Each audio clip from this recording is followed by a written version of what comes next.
ಸ್ನೇಹಿತರೆ, ಇಂದು ನಾವು ಮಾಡೋದು ತುಂಬ ಸ್ಪೆಷಲ್ ಆ್ಯಂಡ್ ಡಿಫ್ರೆಂಟ್ ರೆಸಿಪಿ. ಮೊದಲು ಕ್ಯಾರೆಟ್ ರಸ್ಮಲೈ ಮಾಡೋದು ತುಂಬ ಸುಲಭ, ತಿನ್ನಕ್ಕೆ ಸೂಪರ್ ಟೇಸ್ಟಿ. ಮೊದಲು ಒಂದು ಪಾತ್ರೆಯಲ್ಲಿ ಹಾಲು ಹಾಕಿ ಚೆನ್ನಾಗಿ ಕುದಿಯಲು ಬಿಡಿ. ಹಾಲು ಕುದ್ದ ನಂತರ ಅದಕ್ಕೆ ಸ್ವಲ್ಪ ಸಕ್ಕರೆ ಸೇರಿಸ್ತೀನಿ. ಸಕ್ಕರೆ ಕರಗಿದ ಮೇಲೆ ಈಗ ಕಸ್ಟರ್ಡ್ ಪೌಡರ್ ಹಾಕಿ ಚೆನ್ನಾಗಿ ಕಲಿಸ್ತೀನಿ. ಗಟ್ಟಿಯಾಗುವವರೆಗೂ ನಿಧಾನವಾಗಿ ಕುದಿಸಿ ಒಳ್ಳೆ ಕನ್ಸಿಸ್ಟೆನ್ಸಿ ಬಂದ ಮೇಲೆ ಗ್ಯಾಸ್ ಆಫ್ ಮಾಡ್ತೀನಿ. ಇದೇ ನಮ್ಮ ರಸ್ಮಲೈ ಸಿರಪ್. ಈಗ ಒಂದು ಕ್ಯಾರೆಟ್ ತಗೊಂಡು ಸಣ್ಣ ಸಣ್ಣ ತುಂಡುಗಳಾಗಿ ಕತ್ತರಿಸಿ ಈ ತುಂಡುಗಳನ್ನು ಮಿಕ್ಸಿಗೆ ಹಾಕಿ ಮೃದುವಾಗಿ ಗ್ರೈಂಡ್ ಮಾಡ್ಕೋತೀನಿ.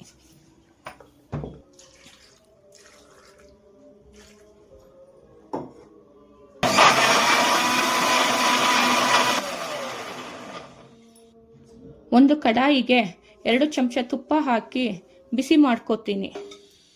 ತುಪ್ಪ ಬಿಸಿ ಆದ ನಂತರ ಗ್ರೈಂಡ್ ಮಾಡಿದ ಕ್ಯಾರೆಟ್ ಬ್ಯಾಟರ್ ಹಾಕಿ ನಿಧಾನವಾಗಿ ಕಲಿಸುತ್ತಾ ಬೇಯಿಸ್ತೀನಿ. ಇದು ಸ್ವಲ್ಪ ಗಟ್ಟಿಯಾಗಿ ಕೈಗೆ ಅಂಟದ ಹಾಗೆ ಬಂದಾಗ ಗ್ಯಾಸ್ ಆಫ್ ಮಾಡ್ತೀನಿ.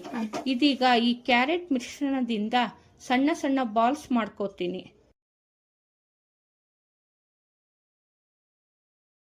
ಒಂದು ಬೌಲ್ನಲ್ಲಿ ಈ ಕ್ಯಾರೆಟ್ ಬಾಲ್ಸ್ ಇಟ್ಟು ಮೇಲೆ ರಸ್ಮಲೈ ಸಿರಪ್ ಹಾಕ್ತೀನಿ. ನಮ್ಮ ಕ್ಯಾರೆಟ್ ರಸ್ಮಲೈ ರೆಡಿ. ತುಂಬ ಸಾಫ್ಟ್, ಕ್ರೀಮಿ ಅಂಡ್ ಟೇಸ್ಟಿ.